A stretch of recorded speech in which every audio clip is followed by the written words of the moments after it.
What's going on, guys? Third and gold. We're back again with Tim, Fogmate, Dula, Josh. You guys know what to do. Let's go. All right. Before we go to the NFL draft, because we know it's going to be a long one, we're going to talk about the Patriots. Josh made a good point. At number 32, let's just say if OJ Howard's there or Chris McCaffrey's there, number 32, who are they going to target? Who they should get? Now, my answer is this. For some reason, I have a feeling they're gonna draft Christian McCaffrey and somewhere down the line Cooper Cup. I don't know why I have that feeling. It just relates. But I think OJ Howard, if he lasts that long, will be the answer because with the Gronk injury and Martellus Bennett hitting the market and they might not be signing him, I just and continue the way they play the game, I think OJ Howard will be. I mean, he's even up there over Evan Hernandez himself. I think that's the way to go. Where The did you have Patriots, it's OJ Howard interesting. at again? I forget where you had OJ Howard, though. I have to look. I had him higher than 32 though. I had him kind of 19, 20-ish. Oh God, I don't even think if he's there at 23 when the Giants are selecting, he's probably getting scooped up right away. That's why it makes it interesting because I feel with Belichick, he wants to start planning around, Gronkowski's injury and Martellus Bennett, possibly not being there for the long run. So do you look at somebody like, does he care about Jake Butt's ACL? Does he go for someone like Jake Butt, or does he go for, another prospect like David Njoku, or does he just say F it and I have a pure scheme with Christian McCaffrey with his talent, his capabilities in my scheme? That's what's interesting. And, with Blunt leaving, it makes it. Yeah, I can see where you're going with that. The problem with Christian McCaffrey is that he's not your typical every down back. He's a scat back. He'll return some kicks. He probably a bigger Danny Woodhead, right? Yeah, he has that feel to him where he's going to get 20, 25 touches, but they won't be as a traditional running back. Which there's no problem with that. I just don't think that's the place for him. I think if they're going to take a running back, it's going to be a feature like lead back that early. I don't think they go for either. I think Belichick is going to look at his offensive and defensive lines. And they traded Chandler Jones away. They traded Jamie Collins. Now, listen, the defense did win him a Super Bowl, but they may lose Dante Hightower. They may lose some other pieces in that front seven. I see them going defensive tackle, or looking at a linebacker. I don't think offense is the pick. Well, who do you think slips to him? Chris Harris or somebody like that at the end of the first round? Maybe Chris Harris if they're looking for a DN. There's Chris Wormley out of Michigan who could play DN or D tackle. Belichick likes that flexible type players. Hybrid players, yeah. Yeah, so Chris Wormley's 6'5", 300. He's probably a 5 technique and a 3-4, but he could be a base end like a 7 tech in a 4-3 defense. He has some versatility. He could probably be a 3 tech as a defensive tackle. I think a guy like that, like you said, Charles Harris, maybe Dwayne Smoot. Depends on how his workout is. Either that, or if you're looking at offensive line, Forrest Lamp, he made himself a lot of money at the Senior Bowl. I think him and Hassan Reddick jumped themselves into the first round after the Senior Bowl. What about corner? Because they're losing Butler to free agency and Logan and Logan. Mm-hmm.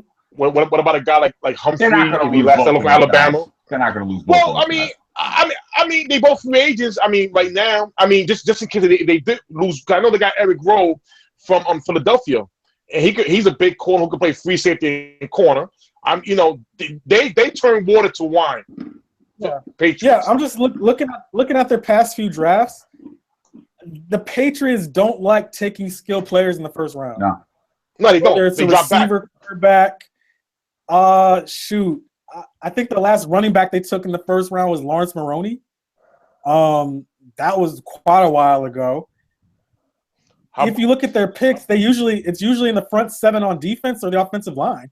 Because they're usually picking late. They're usually picking later in the first round anyway. How about Dobie Jackson? I could see that being a fit. He would step in at corner. He could kick. He would return kicks and punts. Well, I would not. They did just take Cyrus Jones last year in the first, so I don't know if they would use a corner again right in the first. That's not like Bill to go, corner or position back to back. So Zola, what would you think if they I'm thinking more along the lines of maybe Solomon Thomas if he's there, or that big defense offensive tackle from Utah, Bowles. Bowles. Yeah. All right, so I'm gonna give you a bold prediction. If it doesn't work out, every year there's a player that jumps to astronomical heights. Leonard Floyd did it last year. Bruce Irvin did it. I remember, if we go back further, Dante Whitner did it. Michael Huff did it. Every year there's a guy who you're like, wait, what? Tyson Alualu did it for Jacksonville. I think Solomon Thomas is the guy this year who's going to find himself in the top 5. After that bowl game, yeah, probably. After that bowl game and after his work, if he works out well, you might see him have a Leonard Floyd type jump into the top 5. I was just gonna say if he had passed Dallas and went to the Patriots, I'd be tight if we didn't pick him. He's gonna be a good one. No, I don't think Thomas is gonna be available at there. I don't think he'll get out the top 10. All right, I'm about to get a shout out live chat wall. Ben Van Snob said that New England might go O-line. Yeah, I wouldn't put it past Bill. The problem with O-line at 32 is at 32, depending on how the board falls, there's not a lot of depth there. I would not be surprised if Deshaun Watson falls out that top 25 if New England gets some calls. To have, say, a Cleveland trade back into the first round to get Deshaun Watson. Or Jacksonville may want to trade back into the first round to keep building their younger team, Right. I don't. If you look at who might be available there, I don't know if I would take him at 32. But we gotta move on and talk about teams that should move up in the draft. And I'm gonna start off saying my Dallas Cowboys. We need defensive line. I mean, here's the thing. Some people are like, nah, don't do it because it's rich. Defense is rich in this class. I understand that. But my whole thing is this. You need Jerry Jones saying we need a war daddy. If he's saying it right, is somebody that needs 2 people to block that makes everybody better. If it's in the draft, now Della, Derek Barnett. We all know, and according to your mock, he's not in the Cowboys rated number 28. He's probably the second or third best defensive lineman in the draft. Or your boy, you mentioned Taco Charlton. Taco may even be selected ahead of him. Now, if they're selected, are you going to go with the UCLA guy who has surgery, or are you going to go with Carl Lawson out of Auburn, which is, some people say he's a first round, early second round guy. If you want to war daddy, you have to get a blue chip player. Number 28, it's kind of hard to see if we're going to do that. You're not if you're staying there.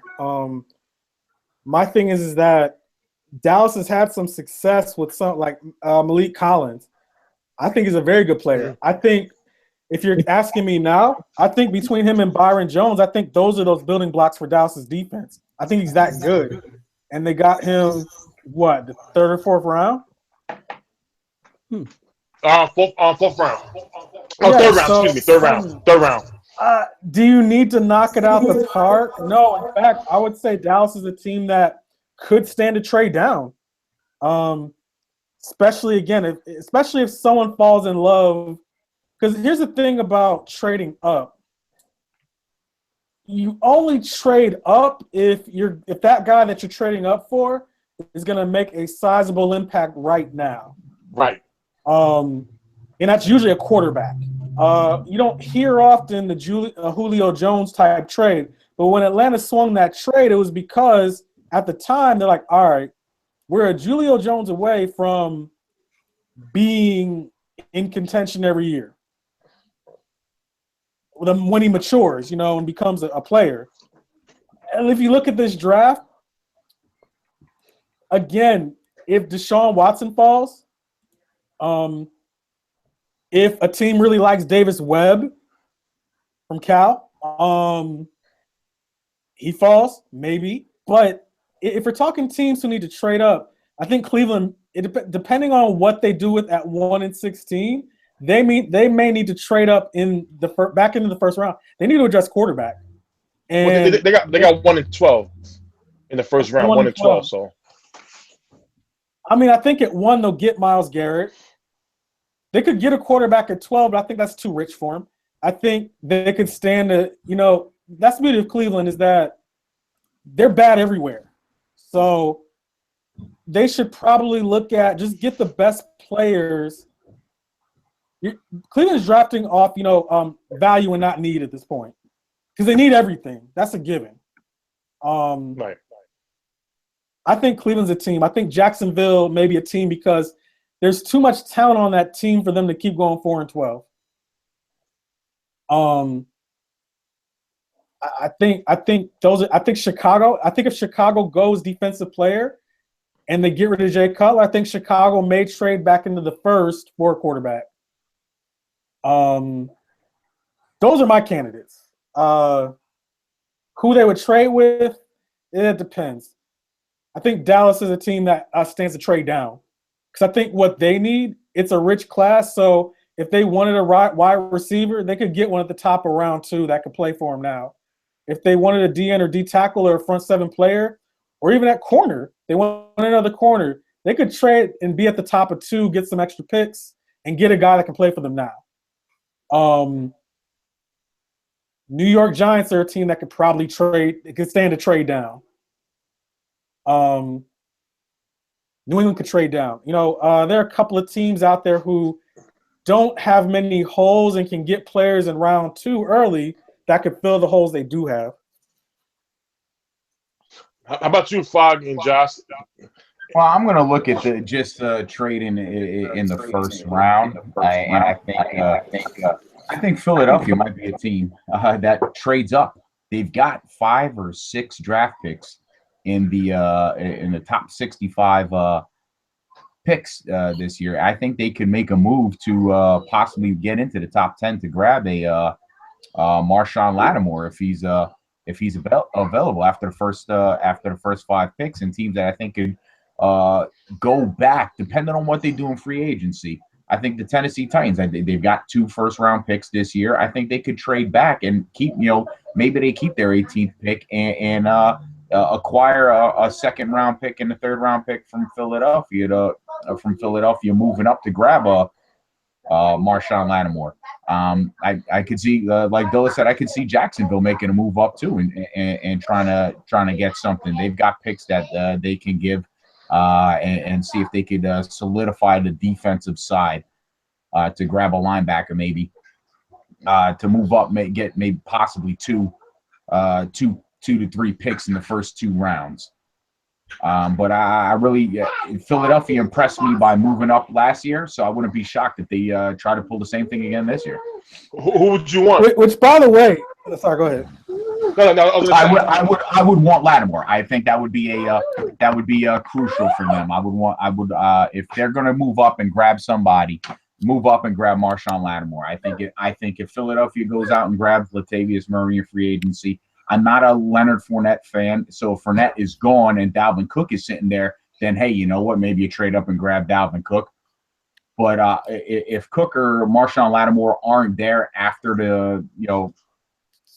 the first 5 picks in the draft, then there's no point in trading up, in my opinion. I don't know what they'll do, but I would go for those 2 guys. All right. To that, I think Philadelphia is in a position. And by the way, Philadelphia is looking pretty good now because they gave up the farm for Carson Wentz, but then they recouped a first rounder that was in the same spot about it would have been anyway. So it's almost as if for that type of trade, they didn't lose anything. They recouped the first out of the deal. Right. So that was smart. It worked out very well. Minnesota not so much, but it is what it is. I think if Philadelphia trades up, it would behoove them to look at receiver. You have a young franchise quarterback. You don't have a number one receiver on that roster. Maybe in free agency you can get one in free agency, but if you can't, that move may be for a receiver, maybe for a Mike Williams. How about you, Josh? Who do you want? I was afraid you would say that. I would rather get Kendall Wright in free agency and pair him up with Jordan Matthews and then go after a Mike Williams. Hey, listen. Are you saying who I want through free agency or no? The draft. If the Giants is to move up, who do you want? Oh, I don't think there's no really possibility of them moving up. For the hypothetical question, if they were to move up, I would probably be looking at somebody like Reuben Foster or Zach Cunningham because we strongly need a linebacker that can play, kind of like that hybrid linebacker, almost safety, for pass protection because Jonathan Casillas, he's not cutting it. He's not the pass protection type of linebacker, nor do we really have one because we thought Kelvin Shepard would kind of answer that question for us coming from Miami, and he wasn't really able to do that either. And JT Thomas was injured all year, so to that as well. But if you want to ask me who I think has a good possibility of trading up in this year's draft, I would give you the Kansas City Chiefs. Also, because of the reason that they have so many compensatory picks this year, I believe they're going to receive 4 this year for 2017 draft. And with the ruling, I believe it was in 2015, the NFL said now that you can trade your compensatory picks. So that's going to greatly benefit them if they choose to or they see someone that they want. Because I know the Chiefs probably are looking at the linebacker position, and I believe someone like Reuben Foster from Alabama will go probably around the top 10. I think Cincy is probably looking for someone like him, to replace kind of like the Vontaze Burfict aspect of their linebacker corps. But for the Giants, I don't think they're going to. Rarely, I don't think they ever have in the first round in the Jerry Reese era. And last year was really like a rare trade up for us to do in the second round for Landon Collins. So I don't think we're going to, but I think a team that has a good possibility of trading up if they see a player they really have their eye on is Kansas City for sure. All right, I'm going to jump in real quick. Vegas Miller on the 2-minute warning Facebook group. He said probably the only team that be willing to trade up are the teams who have need O-lines, offensive lines, or a team who rates a QB very highly. Not too sure what he means by the QB very highly. So I'll piggyback off that. Here's what he means by that. If a team is looking at Mitch Trubisky as their game changer, right? Kind of like Philadelphia looked at Carson Wentz as that's our game changer. Kind of like LA said, Jared Goff can get us 10-plus wins in 10 years. If a team is going through their evaluation and saying, damn, they have to say 2 things. They have to say, okay, this guy is going to change our franchise. And then they have to think to themselves, is Cleveland or San Francisco going to take the guy, right? If both of those are yes, then you'd see a trade. If no, then I think it's a game of poker and seeing what teams do. I think that's what he meant by, if a team comes out and says, Trubinsky, Kaiser, Deshaun Kaiser, Deshaun Watson, Davis Webb, any of these guys, like, oh my God, this is changing our future. You make the trade for him. Right. Well, Dooley, to ask you like a personal question, if Jimmy Garoppolo was available in this year's draft, where would you rank him above these QBs right now? Oh, he's head and shoulders above all of them. So you think it's very possible that somebody does give their first for Garoppolo? Like it's probably going to happen because how can you not? I mean, it's almost like he's the best QB available out of anyone you're about to draft. Why would you not give up your first round guy? So the thing about the draft is it's a weird thing. The word value comes into play. It's kind of like buying a car. Do I pay 18 grand for a brand new off the lot car? You know, it depreciates as soon as you drive the thing off the lot. Or do I pay a little or do I pay a little less for a used car? It's reliable, it works, it's gonna get me what I need, but inherently that's gonna cost less. It's the same thing. No team in the top 10 is gonna give up a top 10 pick to New England of all teams for Jimmy Garoppolo. Now, will they give up a 2? I could see it too. I could see it really, especially after this season. I could see someone saying, all right, I could see a Cleveland saying Garoppolo could play for us. We have a buttload of picks. Let's give up a 2. How about this, Della? How about this, Della? Now, what if, and John, that's a very good question, too. Because here's the thing. Now, what if the Patriots go, okay, we want your first round pick at number 12 for Jimmy Garoppolo. The Browns, of course, no. How about we swap? Because remember, they got two to three other picks in the second round. Now, now, my thing is this: you swap first round picks, Jimmy Garoppolo becomes a Cleveland Brown. All they're gonna do is draft at the end of the round, like back to back, going cold the second. The Patriots end up with the 12th pick. Now, with the 12th pick, if the Patriots have the 12th pick, who are they gonna draft? At 12? And that's crazy for a Super Bowl team. The Patriots at 12, if they stick to their normal MO, they could get that tackle from Wisconsin. Ramsey. Okay. Ramsey, yeah, they could get Ramsey at 12. Okay. They could get a lot at 12, actually, especially defensively. They could get Malik Hooker. I think Hooker's going to be going in the top 10. Chargers probably. Okay. You know what? They could get a Jabril Peppers at 12 if they want to go secondary. Because they could get a lot if they did that. And I would make that trade if I'm the Browns. You get a franchise quarterback potentially, and in effect, you keep your first round pick. Right. Now it's at 32 and all, but now you go back to back 32 and then the beginning of the second round. But that's not a bad trade. I don't know if it will happen, but that's not a horrible trade.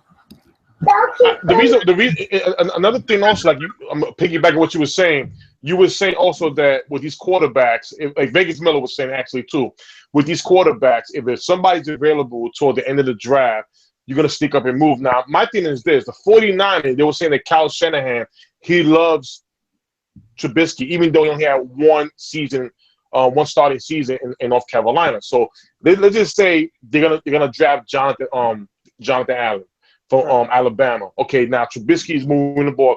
The only team that I'm scared of drafting Trubisky is the Arizona Cardinals, because we all know Carson Palmer might not even be here next season.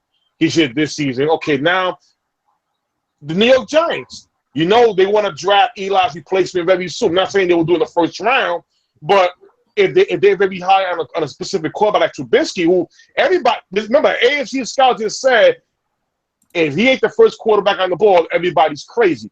So they're speaking very highly of him. So I'm thinking, let's just say the Browns, let's just say the Browns don't trade for Garoppolo. Let's just say the 49ers now, they want Trubisky. Those two will be in contention in trading back into the first round, where they're going to look at the Giants, they're going to look at Dallas, they're going to look at possibly Seattle, Green Bay, to try to get into their spot.